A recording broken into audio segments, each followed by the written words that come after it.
রাজ্যে পালাবদল হয়েছে, আর এই পালাবদলের পর থেকেই বাংলার দিকে দিকে বুলডোজার অভিযান। এর ছবি নিয়ে তৈরি হয়েছে রাজনৈতিক উত্তাপ।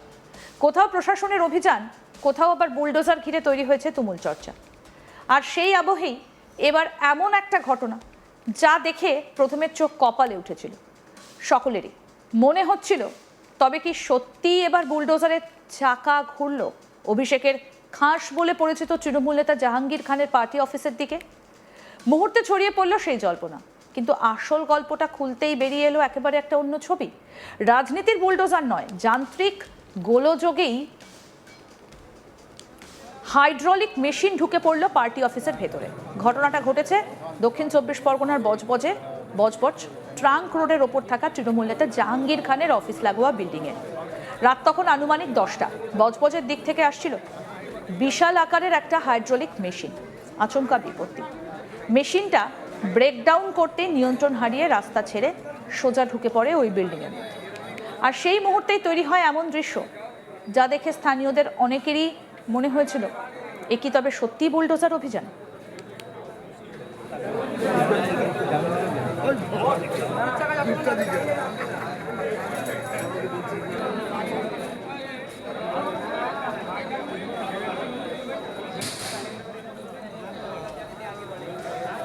এক নিমিষে ছড়িয়ে পড়ে খবর, রাতের অন্ধকারে বিশাল মেশিন ঢুকে পড়েছে জাহাঙ্গীর খানের অফিসের মধ্যে। ব্যাস, আর কি? কৌতূহলী মানুষের ভিড় জমতে শুরু করে ঘটনাস্থলে। পথ চলতি মানুষও থমকে দাঁড়ান। কারো চোখে বিস্ময়, কারো মুখে প্রশ্ন, কিভাবে এত বড় মেশিন ঢুকে গেল বিল্ডিং এর ভেতর? রাজনৈতিক আবহে ঘটনাটার সঙ্গে জল্পনা জুড়তে অবশ্য সময় লাগেনি। তবে পরিস্থিতি যাতে হাতের বাইরে চলে না যায়, দ্রুত ঘটনাস্থলে পৌঁছয় বজবজ থানার পুলিশ এবং স্থানীয় প্রশাসন। পুলিশ আধিকারিকদের উপস্থিতিতে শুরু হয় উদ্ধার কাজ। মুহূর্তের মধ্যে বোঝা যায় এখানে কোনো পরিকল্পিত অভিযান নয়, বরং যান্ত্রিক ত্রুটির জেরেই এই গোটা বিপত্তিটা ঘটেছে।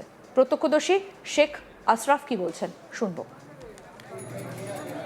বলছি কি, হাইড্রা এই দিক দিয়ে যাচ্ছিল মসজিদের সামনে, একটা অ্যাক্সিডেন্ট করলো। বাইকওয়ালা ভেতরে ঢুকে গেল, বাইক আটকে গেল সামনে চাকা। এবার বাইকটা বার করতে পারছে না, অন্য একজন গাড়িতে উঠলো। ওঠার পর ওই গাড়িটাকে ব্যাক করার চেষ্টা করলো, তখন ব্যাক না হয় হুড়মুড় করে সব বিল্ডিংয়ে ঢুকে গেল। আপনি তো এই বিল্ডিংয়ে থাকেন? আমি এই বিল্ডিংয়ে। কতটা আতঙ্কিত হচ্ছেন? হ্যাঁ, আতঙ্ক হচ্ছে, মানে ভয় লাগছে? অনেক ভয়। আমার ফ্যামিলিকে নিয়ে আমাকে বাইরে পালাতে হলো, পুরো ফ্যামিলি, বিল্ডিংয়ে পুরো লোক পালাতে। কত ফ্যামিলি থাকে এখানে? এখানে 10টা ফ্যামিলি থাকে, ওখানে 10টা ফ্ল্যাট আছে উপরে। কেউ আহত হয়েছে? না, কেউ আহত হয় না। বিল্ডিংয়ে আমাদের পিলারের ক্ষতি হয়েছে। বিল্ডিংয়ে যা হচ্ছে এখানে দেখতে পাচ্ছেন আপনি, বিল্ডিংয়ে ক্ষতি হয়েছে। সেই ক্ষতিটা যাতে মালিক আছে ও যদি ক্ষতিপূরণ দিয়ে দেয়, আর হসপিটালাইজ যে আছে তাকে ট্রিটমেন্টটা করে দিক। ওর যা পুলিশ প্রশাসন ঘটনাস্থলে এসেছে? হ্যাঁ, সহযোগিতা করেছে। কিন্তু বিপদ তখনও কাটেনি। বিল্ডিং এর ভিতরে আটকে থাকা বিশাল মেশিনটাকে বের করা মোটেও সহজ কাজ ছিল না। প্রশাসনের তরফে তড়িঘড়ি ব্যবস্থা করা হয়, আরও একটা বড় ক্রেনের আনার তোড়জোড় শুরু হয়, মেশিন উদ্ধারের তোড়জোড় শুরু হয়। থানার আইসির উপস্থিতিতে চলে প্রায় ঘণ্টাখানেকের তৎপরতা। অবশেষে দীর্ঘ চেষ্টার পর বিল্ডিং থেকে বের করে আনা হয় সেই বিশাল হাইড্রোলিক মেশিন। তবে সব থেকে বড় স্বস্তির খবর, ঘটনায় বড়সড় কোনো ক্ষয়ক্ষতির খবর নেই। তবে একজন ব্যক্তি আহত হয়েছেন। স্থানীয় পুলিশের নেতৃত্বে তাকে সরকারি হাসপাতালে চিকিৎসার জন্য নিয়ে যাওয়া হয়। প্রত্যক্ষদর্শী শ্রীমন্ত খান কি বলছেন শুনবো। সাইড দিয়ে আসছিলাম, এসে দাঁড়িয়েছিলাম, ও গাড়িটা ব্রেক করে আস্তে আস্তে আমার গাড়ি সামনে চলে আসে, আর গাড়ি ধরে চাপতে থাকে। আমি তখন গাড়ি ফেলে রেখে ঝাঁপ দিয়ে সাইডে চলে যাই। তারপরে গাড়িটা পড়ে থাকে, তারপরে গাড়ি স্টার্ট করে আবার ঘোষরে নিয়ে একেবারে এসে আমার গাড়িকে এখানে করে দিয়েছে। আর আতঙ্কের জায়গাটা ছিল আরও বড়, কারণ ওই বিল্ডিং এর মধ্যেই বসবাস করেন প্রায় 10টা পরিবার।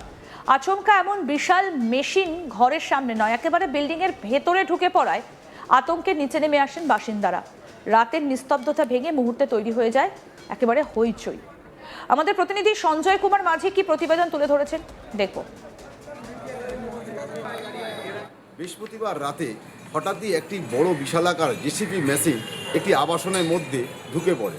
মানুষ হতভম্ব হয়ে যায়। তার চেয়ে গুরুত্বপূর্ণ বিষয় হচ্ছে যে অফিসটির মধ্যেই পুরো মেশিনটি ঢুকে যায়, সেই মেশিনটি ছিল প্রাক্তন তৃণমূল সরকারের ডায়মন্ড হাবড়া সংসদ অভিষেক বন্দ্যোপাধ্যায় অন্যতম যার সেনাপতি ছিলেন সেই জাহাঙ্গীর খান অর্থাৎ পুষ্পা। এবং সাধারণ মানুষের মধ্যে একটা হিড়িক লেগে যায়, তাহলে কি জাহাঙ্গীর খানের পার্টি অফিসের উপরে চলছে বুলডোজার? এই ঘটনা তীরের মতো চারিদিকে ছড়িয়ে সাধারণ মানুষের ভিড়। রীতিমতো খবর যায় বজবজ থানার আইসির কাছে। আইসি তৎকালীন তৎপরতায় দেরি না করে ঘটনাস্থলে উপস্থিত হন এবং এসে দেখেন যে জেসিপির যে চালক সেই চালক গুরুতর আহত হয়েছে। প্রথমে তাকে সঙ্গে সঙ্গে ওখান থেকে উদ্ধার করে একটি সরকারি হাসপাতালে তাকে পাঠানো হয় এবং সাধারণ মানুষকে ভিড় নিয়ন্ত্রণ করার জন্য, কারণ তৃণমূল সরকারের উপরে যে সাধারণ মানুষের আক্রোশ, সেই আক্রোশ যে যাতে না পারে এবং জেসিপি মেশিন যে ভেঙে ওর মধ্যে ঢুকে যায় গতি হারিয়ে ফেলে, তার ফলে যে কোনো রকম দুর্ঘটনা না হতে পারো। যদি এটা 10টার পরে না হয়ে যদি সন্ধ্যার টাইম হতো, বড় সড়ো একটা দুর্ঘটনা হতো, অনেক মানুষের জীবন চলে যেত। কিন্তু বজবজ থানার আইসি তৎপরতায় সঙ্গে সঙ্গে রাস্তায় ব্যারিকেড করে দেওয়া হয়। 1 ঘন্টার মধ্যে ওই মেশিনটা ওখান থেকে বার করা হয় এবং মেশিনটা যেভাবে ওই বিল্ডিংয়ের মধ্যে ঢুকে পড়ে এবং ওই বিল্ডিংয়ের নিচে যে সকল দোকান ছিল, একটি কেকের দোকান ছিল, ভীষণভাবে ক্ষতিগ্রস্ত হয় এবং তার পাশে আরও কয়েকটি দোকানে ক্ষতি হয়। কিন্তু তার চেয়ে বড় বিষয় হচ্ছে ওই আবাসনে প্রায় 10টি পরিবার বসবাস করে এবং তারা আতঙ্কিত হয়ে উপর থেকে নিচে নেমে আসে, কারণ অত বড় মেশিন, মূলত এইসব মেশিন বড় বড় বিল্ডিং ভাঙার ক্ষেত্রে কাজে লাগে।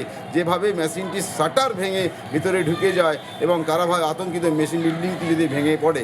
কিন্তু বজবজ থানার আইসি সাধারণ মানুষ এবং আবাসনে বাসিন্দাকে আশ্বাস দেন এবং তিনি বলেন যতক্ষণ না এই মেশিন এখান থেকে বের করা হচ্ছে তার ততক্ষণ তিনি এখানে দাঁড়িয়ে থাকবেন এবং শেষ বেলা পর্যন্ত তিনি দাঁড়িয়ে থেকে মেশিন উদ্ধার করে এবং সেই মেশিনটাকে ওখান থেকে বার করার জন্য প্রশাসনের পক্ষ থেকে আরও একটি বড় মেশিন আনা হয় এবং আনার পর ওই মেশিন হয়। কিন্তু যেটা প্রাথমিক তদন্তে পুলিশ অনুমান করছে যে মেশিনের যে চালক অর্থাৎ যে ড্রাইভার গাড়িটি চালাচ্ছিলেন, তিনি কোনো রকম গাড়িটায় কোনোভাবে ব্রেক ফেল হয়ে যাওয়ার কারণে সেই জেসিবি মেশিনটা সোজা রাস্তায় প্রথমে একটি বাইককে ধাক্কা মারে এবং সেই বাইককে উদ্ধার করার চেষ্টা করলে ড্রাইভার, তিনি না পারায় অপর একজন অপারেটর ছিলেন, সে চেষ্টা করার সঙ্গে সঙ্গে গাড়িটি স্টার্ট করা, গাড়িটি সঙ্গে সঙ্গে ঘুরে ওই বিল্ডিংয়ের ভিতরে একদম ঢুকে যায় সরাসরি। কিন্তু বিল্ডিংয়ের সাময়িক ক্ষয়ক্ষতি হলেও কিন্তু ওই যে পরিবহন দপ্তরের পূর্ত পরিবহন দপ্তরের কর্মদক্ষ অর্থাৎ জাহাঙ্গীর খান, যাকে পুষ্পা নামে আমরা সকলে চিনি,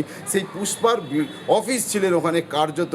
যেহেতু এখন বর্তমানে অফিসটা উনি খালি হয়ে গেলেও বর্তমান ছিলেন ওটা জগন্নাথ গুপ্তা নামে এক ব্যক্তির নামে ওই হাসপাতালটা ছিলেন, কারণ জগন্নাথ গুপ্তা এই হাসপাতালটায় এই ঘরটি ভাড়া দিয়েছিলেন জাহাঙ্গীর খানকে এবং রাজ্যে পালাবদলের পর মানুষ আক্রোশ হওয়ার পর যখন মানুষ ওটা আক্রমণ করে এবং ওইটা ক্ষয়ক্ষতি হয়, তারপর ওইটাকে ওখান থেকে অফিস সরিয়ে নেওয়া হয়। কিন্তু অর্থাৎ এখন মানুষের মধ্যে সেটাই জানতো যে এইটাই হচ্ছে হয়তো জাহাঙ্গীর খানের অফিস ছিলেন এবং আজ হয়তো সেটাকে বুলডোজার দিয়ে ভাঙা হবে।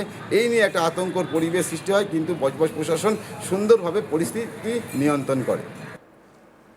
আরও আপডেট পেতে দেখতে থাকুন আজ তাক বাংলা, সাবস্ক্রাইব করুন।